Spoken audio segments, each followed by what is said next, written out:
Good evening. On behalf of the Sheptytsky Institute of Eastern Christian Studies, it's a pleasure to welcome you to the Sheptytsky Institute's wonderful new home here at the University of St. Michael's College. My name is Peter Galadza, and I have the honor of being Professor of Liturgy at the Sheptytsky Institute, as well as the Institute's director.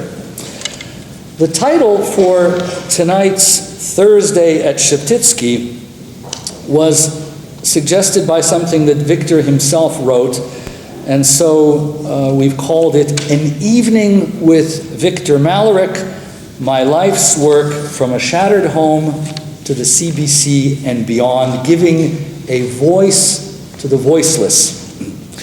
Like many of you, I'm sure, I've been an admirer of Victor Malarek for decades, and so when he dropped by the Sheptytsky Institute last December, I immediately asked him if he would be willing to talk here about his important work, and he agreed instantly, for which we are all very, very grateful. Let me preface my short review of his bio by noting how appropriate it is that Victor is here at this time. Last year, he retired as the senior investigative reporter on CTV's current affairs show W5. Prior to that, he was the investigations editor for the Globe and Mail, and for 10 years, that is from 1990 until 2000, he was the co-host of the CBC's current affairs show, The Fifth Estate. And in 1996, Victor won a Gemini Award as Canada's top broadcast journalist. As if those accomplishments were not enough, Mr. Malarek has also written 6 non-fiction books. His autobiographical work, Hey Malarek, was made into a feature movie in 1988. And 2 weeks ago, I finally had a chance to watch the movie. It's free on YouTube. Are they supposed to give you royalties? No? Okay, anyway, I hope you get something. I mean, it's by the way, it's an absolutely riveting movie. So all you do is just, punch in Malarek on YouTube, and you get to see the whole movie for free.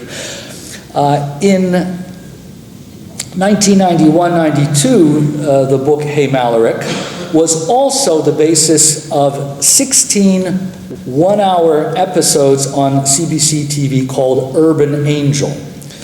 Some of his other nonfiction works include The Johns, Sex for Sale and the Men Who Buy It, published in 2009, and the internationally acclaimed Natasha's Inside the Global Sex Trade, published in 2003.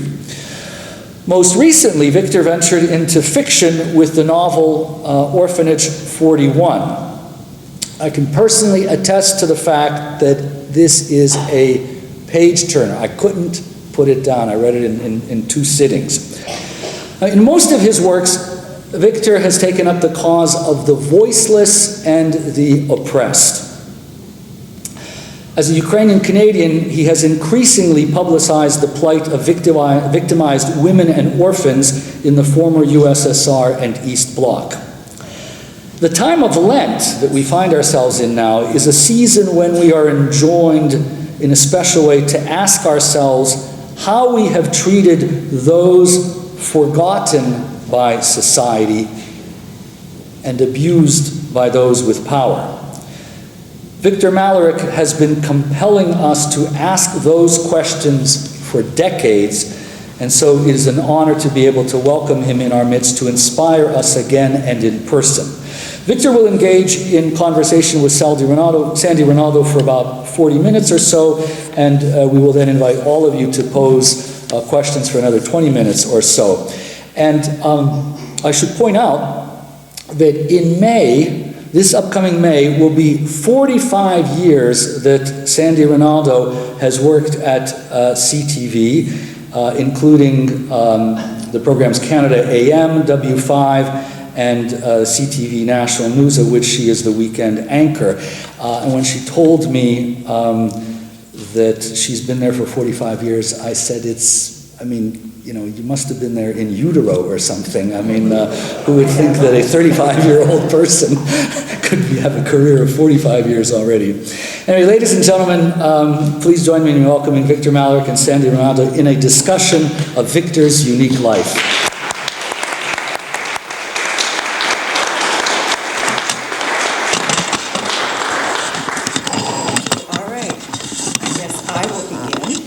since I'm the one to ask the questions.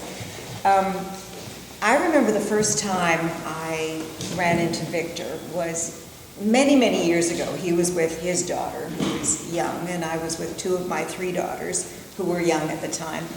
And, you know, you think that all of us in the media know each other, but we don't necessarily. So here we'd come face to face, and Victor had a reputation of being a tough guy.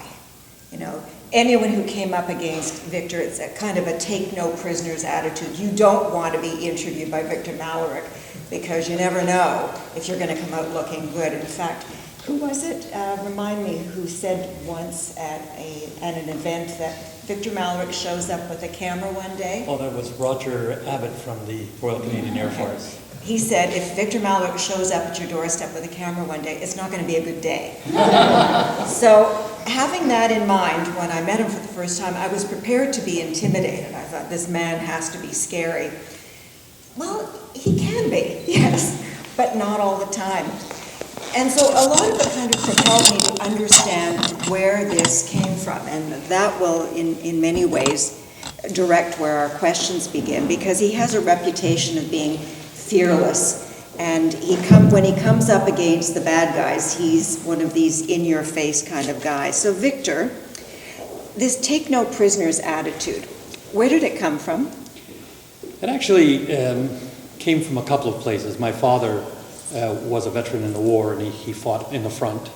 And basically, he was a very scary guy, very intimidating guy, and because of all the things that happened to him as a young man on the front and killing a lot of people, he, now I understand, had post-traumatic stress and took it out on a lot of people. We were taken away from my family at the first time at 7 years old, and then into foster care, and after that into a boys' home with 180 guys. And he told us, you've got to fight for yourself because you're going to be in situations that are going to be really rough and really tough. And it was there that I learned that I had to stand up for myself or I would have been broken.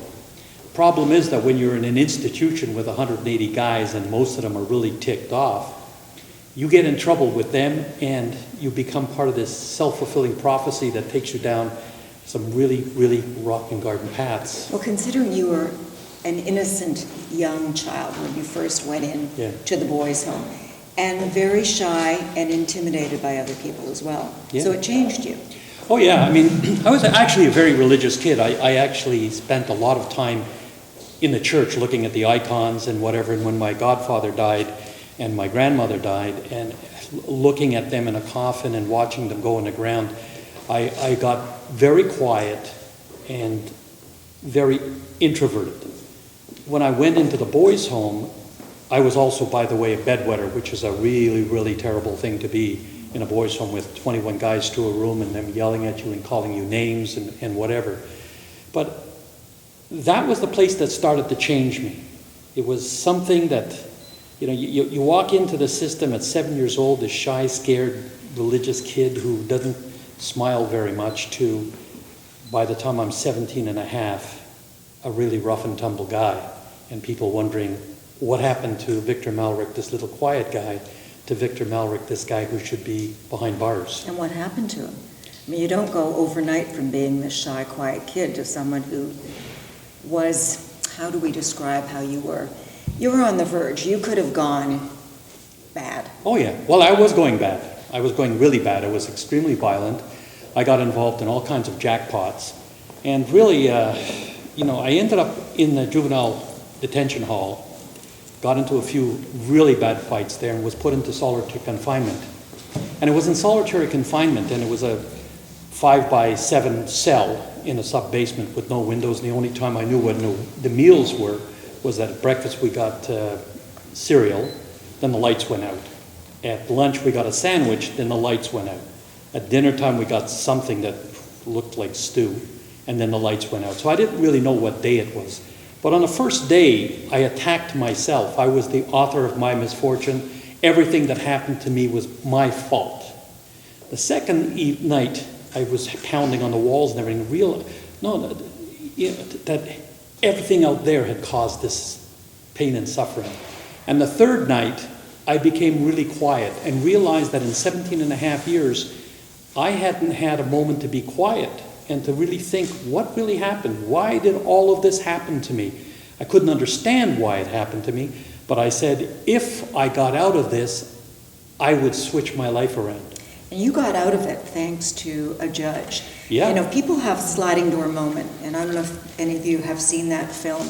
It's concurrent stories. It's a young woman, she loses her job, shows up at the subway. In one scenario, the doors open, she goes home, and her life goes in one direction.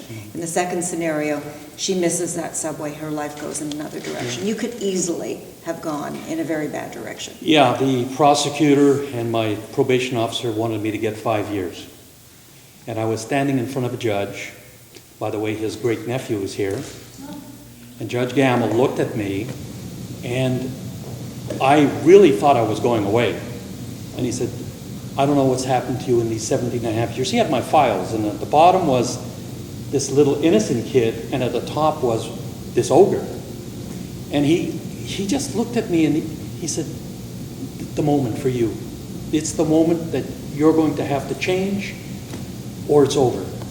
And he let me go. And I couldn't, I couldn't even comprehend the word you're going home. And my mother was there, and my mother was crying, and my father was there, and it was really a rough moment. And and I was in shackles because I was pretty violent. And I finally got this idea in my head that all of this is for a reason. And what am I going to do with that one chance? You don't change overnight, by the way. I still got into scraps. But I realized that things that happened to me, and I'd seen things happening to other boys and girls who came from broken homes or came from different kinds of situations, and that I could be a voice about what is wrong with the system. Right. Why do these kids who come in very innocent come out really violent? So you turned your background into essentially being an advocate or a crusader for others who didn't have a voice. So there must have been a door that opened for you, because you can't just go from being a kid, you dropped out of school at that point, who had no particular goals other than surviving on a day-to-day basis, into someone who actually had a job. So how did you get that job and that foot in the door? It's really funny. I was working for Northern Telecom, and I was looking at wires and diodes and transistors and all this stuff on a thing called number 5 crossbar phone systems. And I kept dreaming of wires and color codes, and it drove me crazy, and diodes and everything, and I thought, that's not for me. So I quit. It was a pretty good job. My mother got angry at me, my brother got angry at me, and my father got angry at me, but I saw an ad in the Montreal Star, and it just said office boy. And I walked through the door, I got the job as an office boy at Weekend Magazine. And I was bringing coffee to all the writers, and knew who drank double-double and 1 cream and 3 sugars and whatever. But I read what they were writing, and it just seemed like, who cares? The stories didn't do anything for me. And I wrote my first story about a suicide prevention center. Okay, but wait a minute. How did you get to be able to write that first story? Not anyone can walk into a media, a newspaper or a television studio and suddenly start working in the field. Well, I didn't really suddenly start it. I delivered a lot of coffee. Yeah. But it was, I just kept looking at the writing, and I had this, when I was in high school, I knew I could write, but I didn't like writing compositions. Like, what did you do on your summer vacation? Well, I worried for 2.5 months that you would ask me what I did on my summer vacation. So that's what I did. But I was always a little bit on the edge, like with a little bit of sarcasm and irony and whatever. But I just, a lot of times when we were reading books, I would read it, we had to, read the books for our literature class, and I was wondering, why am I reading this? Because it doesn't speak to me. It says nothing to me. But the magazine articles that I was reading as well at Weekend Magazine didn't speak to me. Right. But what made you think? I mean, some people might say, well, wait a minute. You come to us with no experience. There are people here who really have a lot of experience. What made you think you could do it? I don't know. I wanted to try. So I went to the editor at the time, Frank Lowe, and I said, look, I've got this story idea. Can I try it out? And he liked it right away. He says, going in the magazine, to the anger of a lot of the writers there, saying, guy brings us coffee and you let him write. And then not many months later, Frank Lowe came up to me and said, come into my office. And he said, I'm firing you. And I was getting out of my chair to belt him one. And he says, because now you've got a job at the Montreal Star as a police reporter. And I went, oh, okay. And I sat back down. And it was another door that opened. And it was an important door because not long after I got into the Montreal Star, the FLQ crisis hit. And I was the guy who heard the first call. And the reason I knew that it was important was because they said enlèvement, and I speak French, and I never heard the word enlèvement in my life. And I looked it up, and it said abduction, and it was James Richard Cross. Right. So that sort of started me on that. And when I was involved in all of the crime reporting and whatever, I would see things, and I would run into a lot of guys who were arrested and put in prison and penitentiary who were in a boys' home with me. And I looked at them and I saw them as 10-year-olds, 11-year-olds, 12-year-olds, 13, like me, and said, well, they went that way and I went this way. What's going on? And that pushed me into writing about it. So they went that way, you went this way. How'd you know you had the right stuff to be a journalist? I always like to ask tough questions. When somebody gave me, came up to me and said something, and said, well, why? Well, why are you saying that? How did this happen? Who did this to you? And I wanted to fight for them. Not for myself, but for them. Even when I wrote Hey Malarek, it's about me, but it's about all of the guys who were in the home. It's about all of the guys who had to go through this kind of stuff. And it doesn't matter where it is, whether it's in the United States or United Kingdom or Canada or Australia or wherever.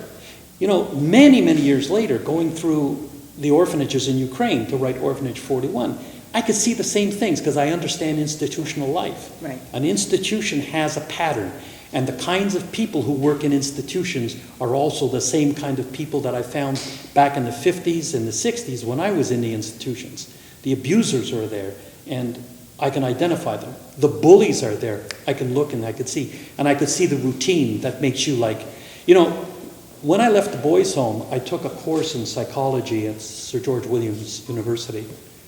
And I would listen to all this stuff. And then the thing that really got me was Pavlov's dog. Because Pavlov's dog, when they rang the bell, he salivated and wanted to eat. Well, in the boys' home, we had a bell for each meal, and I didn't salivate, I gagged. So I felt like Pavlov's dog who gags. But it's the kind of things that happen in institutions that I knew about and learned about when I was, reading books on psychology and whatever. So as you were working your way up as a journalist, you decided at one point to write Hey Malarek, which is a very personal account of those years as a child when you were going through difficulties at home. You opened yourself up. Why make yourself so vulnerable, so susceptible by being so honest with people? I don't see myself as vulnerable in that book. I knew I had a message, and it's Hey Malarek, and it's about me, and it's about my family. But it's about a lot of the guys and the girls who were in the different institutions. They went through, how many of the guys in boys' homes and how many girls who were in their homes have written to me and said they identify with this. They identify with coming from an abusive home or an abusive father, or they identify with living in an institution or being abused or being beaten or being bullied. And one of the big things was bedwetting. I thought I was out there alone flooding my mattress, but there were a lot of kids, holy moly, that were bedwetters. And, how it affected them. Eventually I stopped bedwetting, thank God. And I'm sure people came up to you along the way and said, I've had similar experiences as well. So the fact that you're honest helps other people come forward. Yeah, a lot of people have stopped me on the street, that I don't know, and they're currently in the system. It's a different system, but it's always the same, whether it's a group home or a foster home, but they're in the system, and they speak to me, and they go, I read your book, and I felt this way, and, you feel alone. Mm-hmm. And that's the thing, you feel like you're the only one that this is happening to, but you're not. It's thousands, tens of thousands of children, just alone in Canada, this great country. In the United States, it's even bigger. In Ukraine, it's massive, and you speak out, and you try to get people to understand what a kid goes through. I didn't write it from the point of view of an adult. I tried to write it as I saw it at 7 years old, 9 years old, 15 years old, that kind of thing. You talk about when you went to orphanages, and certainly being Ukrainian is an important part of who you are. Why is that? It was an important part of who I was when I was very young. I stayed with the church. I spoke Ukrainian for the first 7 years of my life.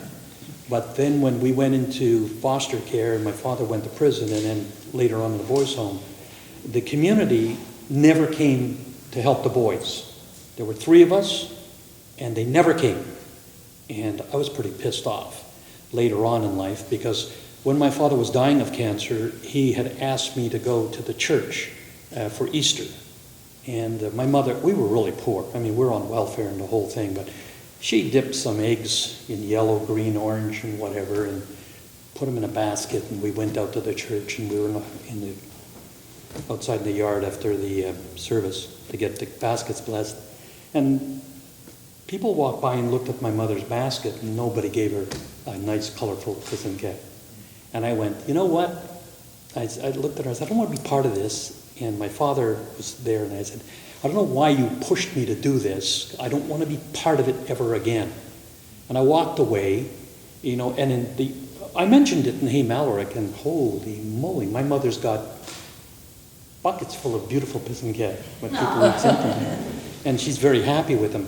But I got reconnected in the community through Toronto. I ran into Andrey who, well, I used to get phone calls at the Globe and Mail. Are you Czech? Are you Slovak? Are you Russian? Are you Polish? Are you Romanian? Then this one guy called and said, are you Ukrainian? And I said, well, I'm Canadian, but yeah, Ukrainian background. And, they got me involved in a few things, but I got involved in dancing with the Chornomorske Kozake on Christie Street. And I walked around during this caravan, and I looked at all the great groups out there, and the worst group was the Chornomorske Kozake. So I figured, I could be as bad as that. And I actually worked out, and we became the best group after about 4 years, 5 years. But it got me into the community, and then I started to write things that I thought were important news pieces, investigative pieces. For example, on Durante, the guy who won the Pulitzer Prize who lied about the famine in 32, 33. So I would write these pieces and then get involved in things, but I always sort of step back as well, because I like to look at situations and look at the community and whatever, but I still have this thing inside me that says, be careful, be careful. But I'm very proud of my heritage. I've done a few documentaries on Ukraine, and the documentary on the Canada mission for... that you did for W5. Yeah, for W5. And the orphans that you also did for W5. The orphan and the little boy who lost his legs and his arm. And 2 of them won Canada Screen Awards as best show, best documentary. So I'm very proud of doing those kinds of things. And in writing Orphanage 41, it's trying to say, look, this is what's going on. But in Orphanage 41, I took trafficking, put it in, what a woman has to deal with when she goes back home, because she's a victim, but no, she's the scum out there, the prostitute, the whore, the slut. And knowing that, no, they're not like that, and what a kid would go through trying to find out who his mother is, and, all that kind of thing, but also going into the orphanages and showing. Well, so much, we moved ahead really quickly because, you wrote Hey Malarek, and then you were at Weekend Magazine, and then the Montreal newspaper went to the Globe and Mail, and then into television. And, while you were at the Globe and Mail, your name was a byline all the time. It was Victor Malarek. And again, it was these kinds of stories where you were helping the little guy, going after the bad guys. And that came to you naturally. Were you ever at any point afraid to go into a situation that might potentially turn on you? The one great thing about having lived in a boys' home and in detention centers is I know when something's going to happen. And I watch people, and I've gone, my confrontations at times are pretty tight and pretty tough. But I'll always watch a person's eyes. And if I see them drop to their hand or to their foot, I sort of back up. If I'm with a cameraman and a sound man, I watch out for them, because they're busy doing other things. But I'm not really afraid, but I'm always very conscious. I look at whatever's going on. If it's a dangerous situation, I look. Now, I've been to 7 war zones, and I almost had my head blown off in a couple of them because I'd never been in a war zone. And I had a Peshmerga in the Kurdish mountains dive on top of me in a village called Sakez. And I didn't know that there were snipers up at the top, Iranian snipers. I could have been shot. But I'm not really afraid. I mean, in Sakez, when we were being attacked in that village, I was in a cellar with this Peshmerga. He just handed me a gun, and I thought he told me I'm going to go shoot these people. No, and I'm not taking the gun. I'm not part of your war. And he went, no. He said, no. And I realized what he said. You get captured, shoot yourself in the head because you don't want to be captured. That was the first time that I thought, oh, geez, I'm going to die here in this crazy, blown-out town. But, my first war was the Soviet invasion of Afghanistan. It scared the hell out of me, seeing dead bodies and whatever, shot up. And I wasn't picking up a gun like my father and killing people and seeing his friends get killed. But it certainly opened my eyes. But I'm not really, I don't know if I get scared in a confrontation. I think if I did, it would be, they would see it. Mm-hmm. I just go into it. You're such a dichotomy. You can be in a situation that's potentially dangerous or that is dangerous, and then at the same time, you can be doing a story as you did when you went to Ukraine with the Canadian doctors of a young boy, and you yourself are touched by this. Mm-hmm. So how can you be one and then the other? I got a heart and a soul. Really? Yeah. No, I do. No, like, he does. I mean, when I did Help Us Help the Children, my cameraman and sound man, Brett Mitchell, and this guy Jeff and Jerry Viano. Yeah, we went into this baby orphanage. There's all these beautiful little babies. Brett had little kids. I have a daughter. The others had kids, and they all went to different rooms to cry. And it was the same thing when I saw that boy. I had to leave the hospital because it freaked me out. Because he was 9 years old at the time, and he lost his legs and his arm, and you know that you can't do much for him. But I made certain that he was taken to that military hospital so that we could bring him somehow to Canada, which we did.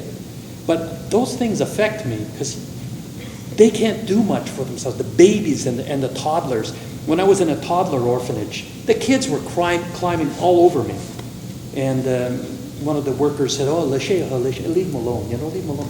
And I went, no, if they want to look at me as a mountain, it's fine. They can climb all over me. It's great, especially the little boys, because it's women who are taking care of all the boys and the girls, and the boys don't have anybody to help them out, they have no male figure.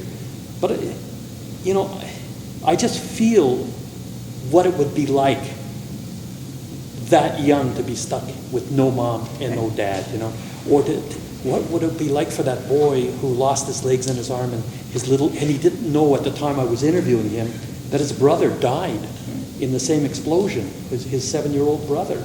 He only found out about it when he came here to Montreal and was told when they were fitting him for prosthesis, But it's, on the outside I'm a tough guy, on the inside I'm a marshmallow. Especially when it comes to kids. Yeah, kids, right. Look, I tire of politicians who say children are our most precious resource. Well, they don't deliver. If you really, really believe that, deliver it. You look at the United States and what happened in the schools. You really believe that children are your most precious resource, and yet you allow people to buy AK-47s. The AK-47s and whatever. If you really believe in your children, and they are, the future, they always say the future. That's what drives me crazy about the orphanages, for example, in Ukraine. Mm-hmm. There's 85,000 or 100,000 kids in these orphanages. They're horrible places, horrible, horrible, horrible places. And I know what's going to happen to the majority of them when they age out at 17 or 18. A lot of the girls will be forced into prostitution and trafficked. A lot of the guys will get involved in crime and they'll end up in penitentiaries. And I went into a penitentiary with a producer, with Brett Mitchell, when we were shooting Help Us Help the Children. And I said to the head of the penitentiary, how many of the men here, they're all young men, have been in an internat, an orphanage? And he said, well, probably 85%. So I took about, at random, 40 guys, and we sat them in a room like this, and I said, how many of you are from an internat? Everyone put up their hand, and they told horrific stories, the same kind of stories. And, when I look at the Ukrainian community here or in the United States or the UK or Australia, and they get involved in different projects, well, they get involved in the wrong projects. The best project that you could possibly get involved in is helping the orphans, because they're the future, and they're children, and they are innocent. They didn't do anything wrong. 90% of them aren't real orphans. They've just been dumped. But they have nothing. And that's what we should be doing, is looking at them, because I know what they're going through. When you see them, their faces, they're young and whatever, and they just cling to you, but they just want somebody to love them, and they want somebody to care. And that is the most important thing to me. Not history books and, another conference and another service and everything for the Holodomor. It's important that we know our history. But these people are alive. They need us now. I don't want to see history books 20 years down the road or 70 years down the road, how you missed the boat. 100,000 kids is a lot of kids, and they keep filling every year. And it drives me crazy. Is that why when you wrote Orphanage 41, you made the kids the focus of the book? Yeah, because I see them. There's a point in the book where Mykola goes and he's in an internat for teenage kids, and he sees what their meals are, and he asks the director, what kind of dessert do they have? He says, we can't afford dessert. And he walks to a place where they have cookies that are about this big and that thick. And he asks the owner of the stand, do you have more than that? And she says, yeah. And she opens the back, and there's boxes like this and this thick, loaded with cookies. So he buys 6 boxes and walks to the orphanage and hands them to the owner and says, to the director, and says, this is for the kids. They have dessert for more than a couple of weeks. And he walks away feeling really, really good about himself. But the further he walks, then he realizes that's just a moment, a very short moment. Well, I did that when I went to the orphanage. I bought those boxes, but I made Mykola buy those boxes because I knew how I felt after I left. I get to leave. They don't. And it's really sad to know that so many of them are going to get into jackpots of trouble. And they're going to be a self-fulfilling prophecy. When we could do something. I just think that it's so important that we do something for kids. I don't think you're going to find anyone who disagrees with that. No, but action always speaks louder than words. A lot of people have said to me when I talk about the Natashas, or I talk about the orphanages, or, the trafficking of young women, it is a huge problem. How the hell can I do anything about this? It's too big. I didn't ask you to solve the problems of the world. I can't solve the problems of the world. And I always say it's too huge. But you can change the life of one person by touching that person's spirit or soul. You've done something. If you go out and help these little kids by not just sending money, but going over there and being with them and hugging them and whatever as part of your vacation, they'll feel like somebody cares about them. But oftentimes nobody goes into these places, and they don't see anybody. It's important in your life to do something like that. I was speaking in Edmonton, and a woman by the name of Savelia Kurneski heard me speak, and she was driving back to Saskatoon with a couple of friends and said, we could raise money and just send the money over there. Well, the money's going to disappear because there's so many crooks running these places. When she decided they're going to build a little place for 9, 10, 11, 12-year-old girls who are in bad situations and rescue them from the orphanages. And that's what they did. They built a place called, it's the Maple Leaf House. I'm the godfather of it. And they've rescued these little girls, young little girls. And the thing that touched me most was I saw them all dressed up in nice clothes, and they had their first birthday party ever. Their first birthday party. And it touched me, you know, like they're touching these little kids' souls. And Sevilla got her inspiration when she heard you speak. Yeah. And that's why you're the godfather. But also, you should tell everyone how they fundraise, because that in and of itself is a wonderful story. They're going to be doing it again on March 17th, and I'll be in Saskatoon. One pierogi at a time, one pirahe, one varenik at a time. Yeah. A whole bunch of women get together for 2 or 3 weeks, and they just make all kinds of pierogies, even Mexican ones stuffed with tacos, I don't know, or whatever. But they make thousands of them, and they have a pierogi paradise. And people come from all over the place. It's a sellout. And that's where they raise the money. When these people go over there and they were building the place, they bought the place, they put a 3rd floor on it. The workers came from Canada.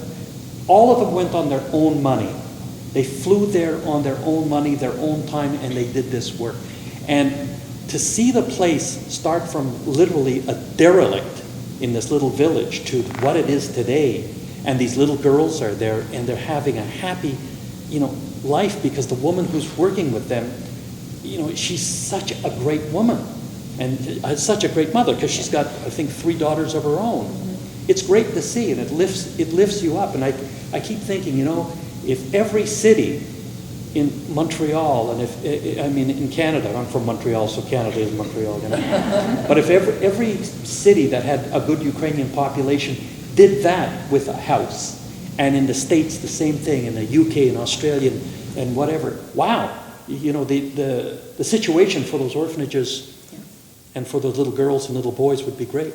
The apple doesn't fall far from the tree. Your daughter produced documentary. My daughter produced that documentary. She went into the baby and here's me going emotional on the babies. And then we went into the toddlers, and here's me going emotional on the toddlers. And then we went into the orphanages, or the institutions, the internats, for the older kids. And she walked into one area, and there was all teenage, 16 and 17 and 15-year-old girls. They broke out in song and started singing to her, and she broke down. And I said to her, "Why did you break down?" She goes, "Because she saw me." Mm-hmm. Yep. Your daughter and your mother. Your mother never misses an episode of anything that you do on television, or your movies. She reads every single book, and she's Victor proud. Oh yeah, she's my hero. Yeah, my mother's my hero. She's the strength. She was the strength of the family. She took all the abuses, and back in the day, the Quebec system was you take the children, you put the children in an institution. They put everybody in institutions in Quebec. Quebec was one of the most over-institutionalized places on the planet. One of the documentaries I did for Fifth Estate was called Seeds of Sin. And these people called me up because they were going up against the French Catholic Church. And what happened was, children who were born out of wedlock in the 40s and 50s were taken by the church, and they were put into, if they were just because you happen to have an affair, that kid would be adopted. The Seeds of Sin was a father raping the daughter. And when I went, and I met several of these women and men, who now are in their 50s, 60s, and 70s, and the horrific things that happened to them because they were led to stay in institutions and to take care of whatever situations were in these institutions, and beaten and raped, and all kinds of rotten things happened to them. And I went to the Archbishop of Quebec for an interview, and I said, when you look at what the church did to these kids by not protecting them, you owe them an apology. And he looked at me and says, "For what?" And I said, "I just told you for what. What happened to them under the church?" And he looked at me, and we got the title for the documentary. He said, "We don't owe them an apology. They are the seeds of sin." I was, for the first time, I think ever, I was just like, what? The seeds of sin? It's not their fault. They were born, not their fault. And I was really ticked. But, it just, I know, you get passionate about things, and I mean, you talk about the two sides. I think most of us are multidimensional. In Victor's case, he can be the tough guy going up against the bad guys, and then a marshmallow when it comes to kids and your own family. You know, I want to have the audience hear about the time that you came up against that bad guy on W5. And, you know, we have a couple of W5ers, one former, one current in the audience with us today. And he towered over you, right? Victor is well known for what we call unscheduled interviews. Tell us about that one. You know what I'm referring to. Yeah. We knew we were going up against somebody who has a record with the police and whatever, and can get pretty violent. And, you know, when I was with my cameraman and my sound man, I said, look, just stand back. And if anything happens, I'll step in. And I didn't know this guy was that big. And I walk in to go to confront him, and I went, oh my God. And when I said to him, you know, you're scamming here, and you're stealing people's money and whatever, and he came right up against me, but I just held my ground. And he turned away, and he came a second time, and I said, well, I have your criminal record right here. And he grabbed that out of my hand, and I said, that's kind of rude. And then kind of spit at me. Then he went back again, and third time he came at me, but again I held my ground, and he kept stopping. And then I turned around to my cameraman and I said, now we go. Yeah. And he said, what do you mean? I said, because the fourth time he's going to come after us. And I said, but I never moved back once. And my cameraman said, why didn't you move? And the same thing with Brian, my sound man. Right. I said, why didn't you back up? I said, no, once you start backing up, they've got you. You can't stop until they get, you know. And I said, no, I don't back up. I said, I learned that a long time ago in the boys' home. You don't back up when a bully comes at you. You just stand your ground. And he couldn't understand why I wasn't backing up, but I knew the fourth time. I looked at his eyes and I went, he's in la-la land, he's coming at me, you know. Yeah. You know, you talked a little bit before about your dancing, and I have to ask you, can you still do that? Can you go up in the air and or down low, or whatever it is that you do? Yeah. Well, I know what the answer is going to be. Yeah, I know. When I was hosting the Ukrainian festival on the Bloor West Village one year, one of the phenomenal dance groups gets up there, and they're doing this prezidka, you know, going down and whatever, and I came up afterwards and said, that was really amazing. I used to do that. Now I go down, I don't come up. I'm just gone. But I enjoyed that. I mean, it really connected me back with the community, because at Christie Street they also had a choir, and the songs started to haunt. I could remember the songs from when I was a little boy. So they would haunt my memory and whatever. And of course, despite the fact that I was out of the community for quite a while, my mother always made varenika, and holubchi and all that, and celebrated the various holidays. And you have that beautiful shirt. We should talk about that. The Ukrainian shirt that well, you have. I have a phenomenal embroidered shirt that I got from Lviv when I was there a few years back. But everybody always comments on it because it's really a beautiful piece of artwork. My mother's shirt is from the 1800s, from my grandmother. When she came over, she had started that when she got married, before she got married. So that thing was started in the late 1800s, and I have it now. I brought it to St. Vlad's Institute, to the museum, and many people have said, oh, well, we've seen everything. You should have seen the faces on those women when they saw that shirt. It's gorgeous, and it's so different, because it wasn't embroidered here. It was embroidered there by my grandmother, then later my mother, would be my grandmother, and then my mother's sister added to it. And it's an amazing piece of artwork. But those, I don't think there's anything more beautiful in an ethnic costume than the Ukrainian costumes for well, women. and you go to the festival every year to see the dancers, and talk about being totally engaged in that community as well. Yeah, I like being engaged in the community in that kind of way. I like the music, I like the dance, I like the conversation, I like the vodka. Yeah. How much do you like the vodka? Let's just say I savor it. I drink only Ukrainian vodka that's made in Ukraine. And yes, I've got, people seem to be giving me bottles all the time. And I'm thinking I must think I'm an alcoholic, but I've got enough to last another 20 years. I tell them I take it intravenously. I just plug it in, put the bottle up. Okay, one more, and then we'll open it up to questions. There's this story that you often tell about going back to Ukraine, and you wanted to trace your mom's roots, her last name. Yeah. So tell that story.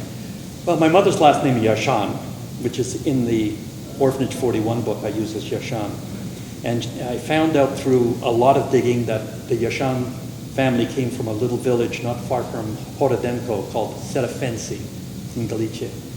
So I found the village and I went in and I used it in the book too, because I walk in and there's these people, the farmers are all sitting around this 7-Eleven. Not a 7-Eleven, let me tell you, but anyway, they're all sitting around and smoking and whatever, and I said, does anybody know the family Yashan? And the first thing they did was, Chumu, why? Because they were suspicious. And I said, well, my mother is the Yashan.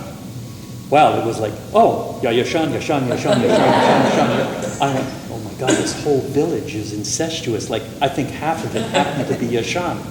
So it was really interesting to be there. And my mother told me the story of where her mother's little house was, and it was still standing, so I saw that. But because they had left at the turn of the century, no one really remembers anything, and because of all the war and everything. Later on, I went to find my father's town, which was not far from Zastavna in Chernovitsi, called Malkuchariv.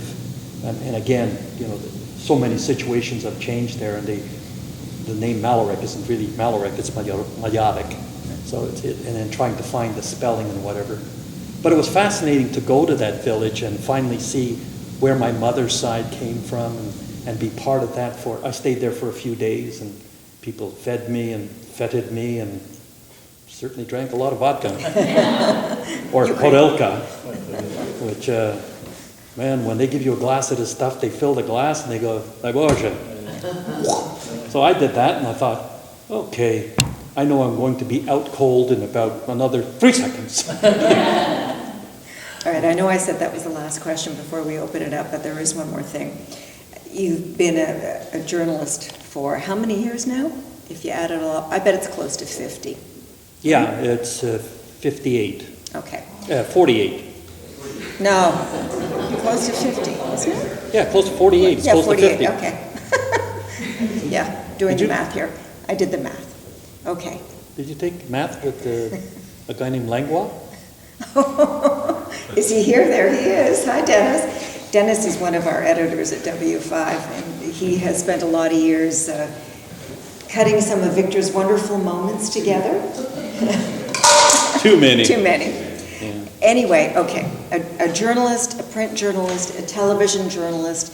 You've written 6 nonfiction, 1 fiction. You're writing a current fiction as well. There were 2 movies in the past. There was Hey Malarek, the television series, let me correct myself, Urban Angel. Now there is a movie being made in which the lead character is a well-known actor, and he plays a journalist by the name of Victor Malarek. Whoa. And who is the actor? And tell us about the movie. Well, all the millennial crowd have fallen in love with this guy. I think I'm more handsome, but his name is Josh Hartnett. And I met with him 2 weeks ago in Montreal for half of a day, and they're starting to shoot on March 11 in Bangkok, and then they move after a few weeks of shooting in Thailand to Canada to finish the shoot. And basically it's around an investigation I did involving the RCMP, a huge drug bust in which a Mountie was killed in Thailand, and at which the Mounties had said they had stopped the biggest flow of heroin into the country by the biggest importer of heroin into the country. The guy that was the person who was the big man, who was sentenced to death and then given 99 years in a commutation, what is it, commutation? Mm-hmm. Was a guy named Alain Olivier.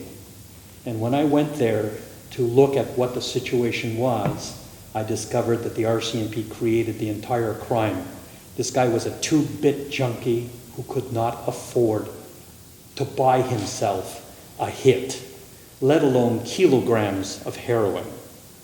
And they brought him over there under the guise of being Hell's Angels with a gun to his head. And they created this crime. And then they wrote up this thing saying that he'd been arrested 16 times. The Solicitor General had signed off on it. And he'd never been arrested once in Canada.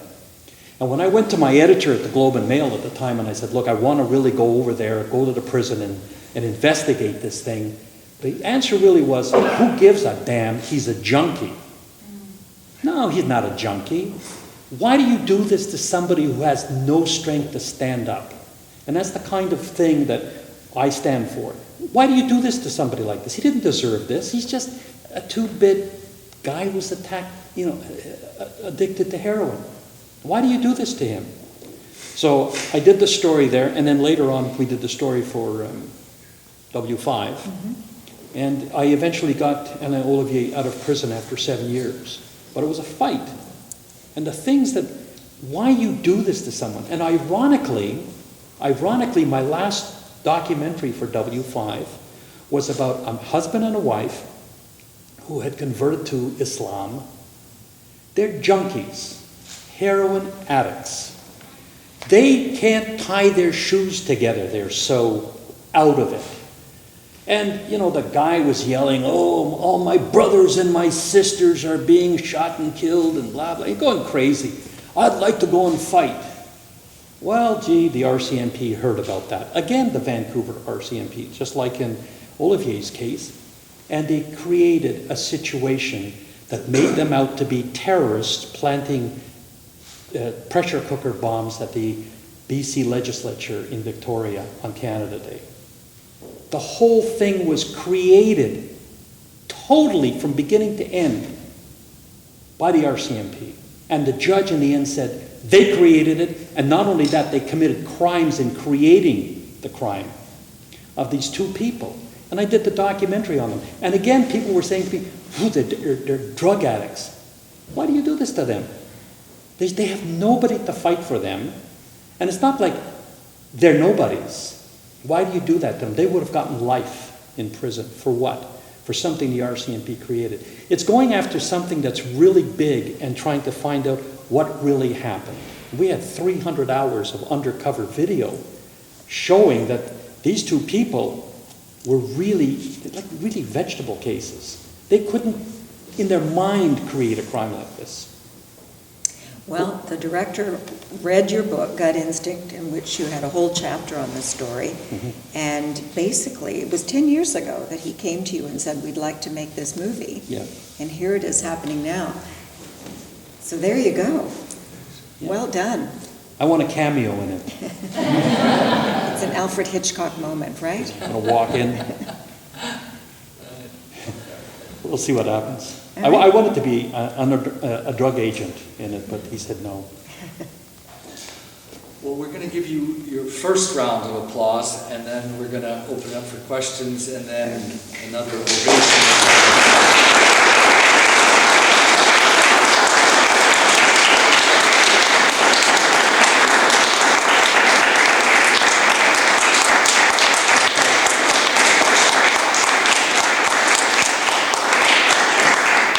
Fascinating as we knew it would be. So we have about 20 minutes, I think, and we don't have a mic for the questions, so when you get up, just speak very loud, and if you can, I don't know whether Victor or Sandie will have to repeat the question, but I suspect if people speak loud enough, then it'll be good enough for the camera. Unless, by the way, if you want, by the way, we can do a thing where we don't record the Q&A. It's up to you. Because sometimes this gives people a chance to be much more candid. Take 10 seconds to think about whether you want the Q&A recorded. That includes you, because they were very gracious in agreeing to have this recorded. I forgot to mention to them in advance that we're going to be recording this as we do most of our Thursdays in Sheptytsky. But any sense of whether we want to be recording the Q&A? Sure, let's go. Let's go? Okay, good. We're going to record you. So, speak speak up, pose the question. Yes, please. Who or where is the best place to get in touch to see what I might be able to do, help to save the children? No, help to help us. Yeah, in Toronto, they have Help Us Help the Children, which Jasnowska, Ruslana Jasnowska is the staff sergeant of. She runs it like an army, and she's very good. You know, it's a tremendous story about her. In Saskatoon, Savelia Kurniski, they're going to be having their Pierogi Fest on March 17. They have people from all over Canada join them when they go over to Lviv and then off to the village where they're working with the little kids. And I'm sure there's other organizations as well, church organizations who are involved. But the other thing too is you can get your own church organization and say, let's go there and find a place that we can work with. Not in Kiev, because everybody goes to Kiev with stuffed animals. Everybody goes to Lviv with stuffed animals. You know, I write in Orphanage 41 where I walk into, because I brought stuffed animals, like huge amounts that, you know, when my daughter was small, everybody would give me a stuffed animal for her. And later on I was in the basement and the janitor or keeper of the place opened the door and it was stuffed animals, like a whole room full of stuffed animals. But there's so many outlying areas in the villages and whatever, in the hinterlands, that really need help. Well, how do you get to those through the organization? Yeah, through the organizations, and there's organizations within Ukraine itself, you know, that have gotten involved with various internats and orphanages, and for babies, for the toddlers, and then for the older kids. But there's a lot out there. You can find it on the internet, but Help Us Help the Children, if you're in Toronto, is a good organization to get connected to. They really care. If you stick around, I actually have various forms that I can give you, so you get them immediately. Victor, very happy to hear you. You said going to Ukraine, just do something, right? And besides sending money, because like you said, and corruption government, right? Just even harm. What do you think we can also do for children in Ukraine, orphans, besides hugging and maybe helping them financially? Do you think we can government which actually more pro-Russian in Ukraine, they actually helping the kids in Ukraine? The government of Ukraine, doesn't matter which government comes after or whatever, in the last number of presidents is nothing but corrupt. The oligarchs steal money like crazy. I gave a speech to the Catholic diocese people who are in charge in Lviv, the university there, the Catholic university. And I spoke about this issue about orphanages. And they have a university. And I said, you know what you should be doing? You're finding children in the internats who are very smart and would really make it in university, and target them and make sure that when they come out they have a place to go and they have a university education to go to for free, because they don't have any money. And that's what you should be doing in a very Christian way, in a very good way. You can go to these orphanages and target the kids who are really going to be successful that way. There's other ways of when I was in a boys' home, they wanted to make us all plumbers and electricians and whatever, because I guess they thought we didn't have brains. But now today, by the way, today they're the ones who are making all the big money in the trades. But those are the kinds of things that, when you go to the government and you say to them, look, these situations there's nothing for them to do in these institutions, but you can set up situations where they have an opportunity of trades, that we can send over used computers and have them rebuilt, and then they could use them as well in getting an education for themselves on how to do repairs to computers or how to use computers and get themselves involved in that. There's a ton of things that can be done from here, but also when you're over there to talk to people. Look, I talked to the woman who, she was in Montreal where I was giving a speech, and I really slam dunked the government there, and she got up and yelled at me. And she said, this is not true. And I said, When's the first time you'll ever be visiting one of these places? Because you've never been. So don't tell me what I've seen and what I know. Go into the place for yourself. Because they're not interested. And again, when you're not interested in 100,000 or 85,000 children, you're looking at a big problem down the road. But you can do so much with so little, because it doesn't take a lot to touch a soul.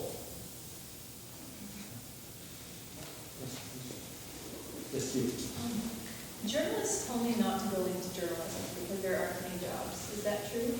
That there are what? Aren't any jobs in journalism? No, there are actually, but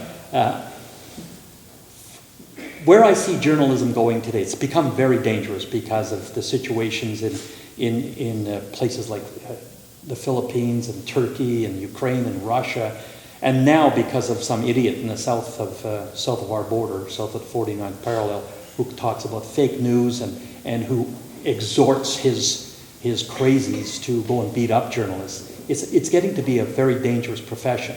You look at, over the last 20 years, it's about 1,700 journalists have been killed, and about 600 of that are in war, covering war, and the rest have been murdered for covering stories. So it can get dangerous. But there are jobs for journalists, and if you really believe in what you want to do and the kind of stories you want to cover. But I keep telling people that the way journalism is going now, and there are less and less jobs, is because the internet is filling this void. And there's citizen journalism that can take place on that. You've got what is the Beast or whatever it's called? There's quite a few. I mean, conventional journalism has changed in the sense that the whole digital world has opened up other jobs. If you write, you can do a blog. So you have to be creative about it in that regard. But I think, to her point, in terms of jobs in conventional television, they are shrinking. Yeah. But, newspapers are under...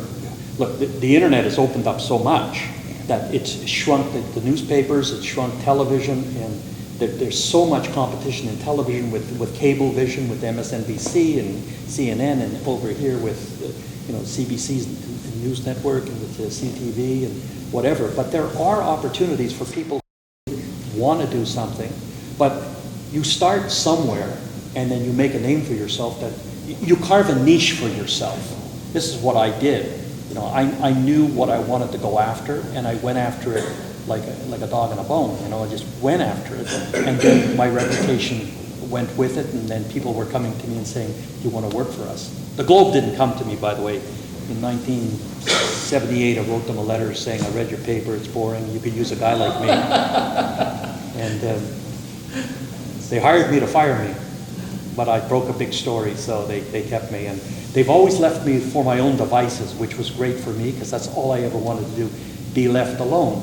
There are a lot of journalists who like to cover the Hill, or who like to cover the legislature, or who like to cover business or sports. There's always something out there. But even when you're covering sports and people are being, head injuries, for example, in football, and the kinds of things that happen in various sports, like sexual abuse by that guy with the girls who were in Michigan. Yeah. So, there's investigative stuff, which is really tough to do, but once you're dedicated and people know who you are, they come to you. They give you stories, they'll tip you off, they'll lead you down the right path. And don't give up, it's cyclical. There are periods where there's job growth, other periods when jobs are cut back. But if you have the dedication and the hard work, when people come into the newsroom, you can smell, I'm using that not in a literal sense, but who's actually going to make it in the business by how hard they work and how into their job they are. And it's not just doing your particular job, it's reading books, it's asking questions, it's reading newspapers, it's being part of a community, it's opening your mind up to all sorts of situations beyond just what's in front of your nose. And if you're good, you'll get a job. So don't let anyone discourage you. Yeah, I've never, what I can actually tell when I taught for a while in a journalism course, and I could tell right away who was going to be good. And I would tell editors at a newspaper, or if they were going into television or whatever, hire this person as an AP, associate producer, for researching for W5 or for Fifth Estate, or working as a summer student at the Globe and Mail, and I've done that with a lot of reporters over the years. I talk to them and I know, this guy's got it, she's got it, you know. But so many people say, well, I just want to do this. Well, then you're in a huge big pot with everybody who just wants to do this. But there's others who want to carve a really good niche for themselves. Whether, like I say, whether it's reporting on business, and look, there's all kinds of scams and all kinds of things that happen in business. I mean, I've done so many fraud stories involving multi-millions of dollars, hundreds of millions of dollars, and gone after the frauders and whatever. But, or whether it's, again, in sports or the arts, entertainment, you know, that kind of stuff. But if you really believe, there'll be a job. I believe that. Yes? Yeah, Mr. Malarek, I have a question. One of the shameful things I think right now in Canada is the high proportion of Indigenous youth who are in prison. It's way out of proportion to the population. I was wondering, have you done any investigation into that, or do you have any thoughts about our criminal justice system? I've gone and done documentaries and also news stories within native, I guess, reserves or whatever you want to call them. Some of them where there was a lot of suicides, some of them where their water resources and whatever were totally polluted and destroyed and poisoned by industry, like up in the where is it, Thunder Bay, up in that area, the English Wabagoon system. Gone to Paganjicum. I've been down into the reserves down in Lethbridge and whatever, and talking to people there. Their situation is so massive and so huge. I also spoke with one, which is the Women's Aboriginal Network, with respect to women who are being trafficked into the prostitution trade in the West Coast. Their situation is so massive and so broken up. And so hard to understand that what's needed is you really got to go in from the ground level and start to build it up. You know, the leadership in so much of this is wanting. Some of the leadership is really good. Some of the leadership is nothing but criminal. And you have to kind of deal with how do you get into those reserves and work for the people. When you see some of them where people are living in mansions and everyone's in a shack, and you know there's huge amounts of money going in. You know, I've spoken with the various leaders over the years, and I see little change. And it's very frustrating and very depressing because, again, you see all of these, when you see the young kids, it's like whether you're in an orphanage or over there, you see the young kids and they've got a chance. You've got to just give them that chance to go to a proper school and to go to university and whatever, but they're left out in hinterland most of the time, and people laugh at them. But it's a massive, massive problem. And I don't think any government has ever looked at it. Throwing money at it isn't the answer. You know, I think Trudeau just recently said he's giving $1 billion. Well, where exactly, I can give $1 billion, but where is that going to go? How are you going to structure that? What do you really want to do with that $1 billion? And that's what you have to do, is say, okay, here's the money. Let's see what we can do in terms of education, in terms of doing great things for those kids, in terms of helping out the infrastructures of these reserves. And also, look, today, we live in a society that's computerized. And these kids are sitting in these, you know, way out places that are not even connected to any cities, looking at the internet and the computer and seeing how everybody else is living and whatever. They don't have that opportunity, and they're stuck there doing nothing. Look, you can't go out in the old days and start hunting for pelts and whatever. These reserves have grown in numbers because of health care and all that kind of stuff. Give these kids a chance to be part of something instead of staying way out there in the hinterland. What are they going to do out there? You always want to do something with your life, and we should give an opportunity for that. But I don't hear anything from the government except money, and money doesn't, you know, monies have been going there for decades, and I don't see any change, sadly. I was wondering, does faith play a role in your life right now? You mentioned how you were religious as a kid, but then you also share stories about your mother and her Easter basket, and even your encounter with the Quebec Archbishop and maybe those kids' seeds of sin. So I was wondering where you stand right now and your relationship with the church, I guess. I'm a very spiritual person. I believe very strongly. I don't belong to really anything anymore, but I have a very strong sense of my beliefs, and my beliefs are, very strong. I meditate, I think about the goodness in people. I think about fighting the fight. I think I'm put here with a sword in my hand to do something good. But I think that all came from my early years, and I still have it.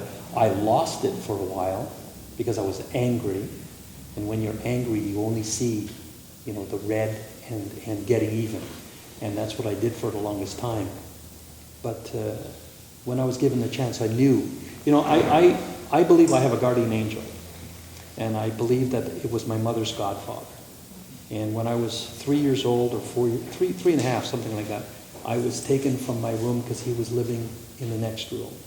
And it was an aura about him, and the priest was there, and they were with the incense and whatever, and they were giving him his last rites.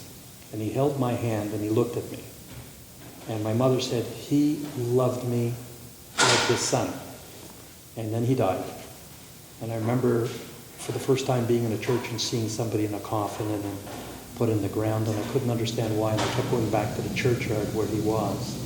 And sometimes when I am in the most incredible situations, something turns me, and I believe it's, my guardian angel. But I have a strong belief in the greater. There's something there. And I remember when my daughter was born, that even, the spirit of me just went, whoa, I just knew. I know. I don't need anybody to tell me. I just know. That's where I am.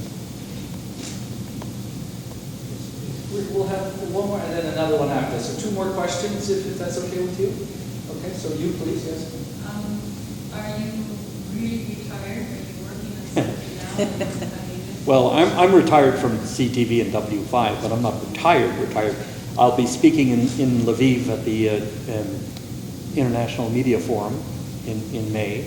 I'll be talking about journalist issues in Ukraine, but there's going to be people coming from other countries to that international forum. I'll be involved in the film. I'm writing another book, and then I'll have another book after that. And so I'm just now not flying everywhere for 9 months of the year and being driven crazy by editors who don't listen to me. Like you mean the one who's in the audience? Oh, yeah.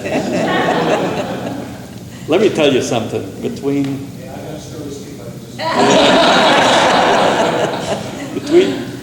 he and I, we're probably, in all of the media, the most politically incorrect people on the planet. So the practice of that truthful vision was actually happening. Yes. Yeah. But yeah. No, so I'm not really. I'm not ever going to retire. I mean, when things come my way, I have passed stories on, to reporters that you've got to look at this, you've got to look at that, and I hope that I can inspire younger reporters to keep doing the same thing. I believe in advocacy journalism. I believe that we are there to shake the tree and see what falls out and defend people who have no voice. So you want to pose the last question? Yeah, thank you. For both of you, in a recent interview, the Russian journalist Vladimir Posner, he said that journalism as a profession is dead, both in the East and in the West. He said there are individual journalists who make a terrific difference, and we hear the casualties when they're murdered and so forth, kidnapped. But the profession is dead. I just wanted to get your opinion on if there's a distinction between the two, or would you agree with his assessment?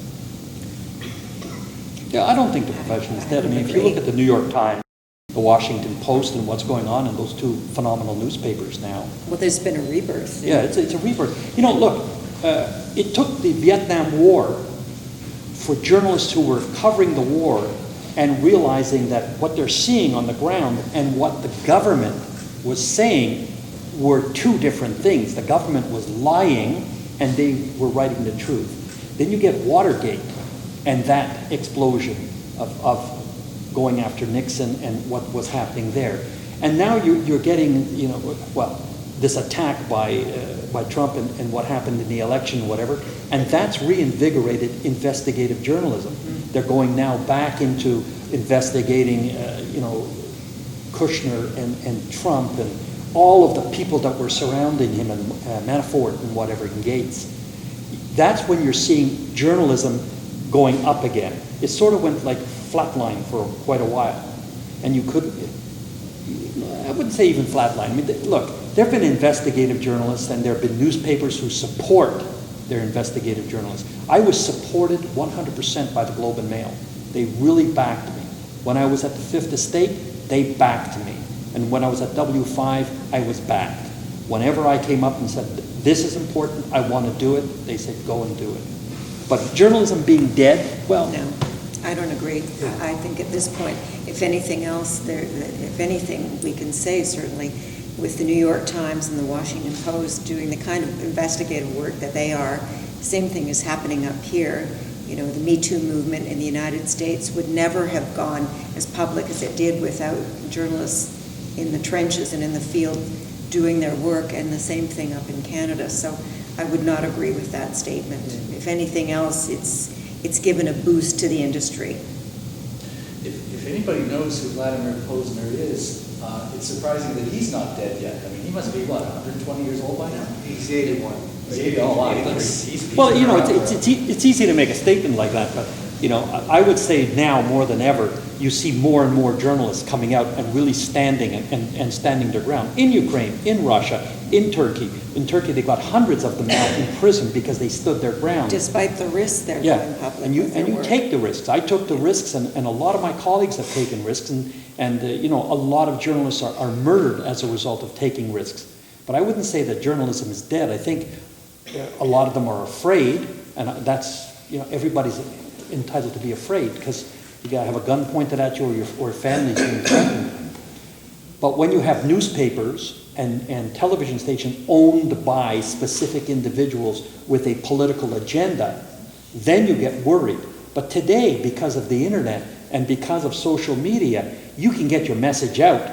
You don't need some big shot who's a billionaire who owns a television station lying to the public or coming out with his bent, because you can always go somewhere else to find out what the real truth is. I always say to people, don't just read one paper and don't just watch one television news station, but go out and watch and read all kinds of stuff and find out, you know, what's real and what's not real. But everything is coming out now than ever before.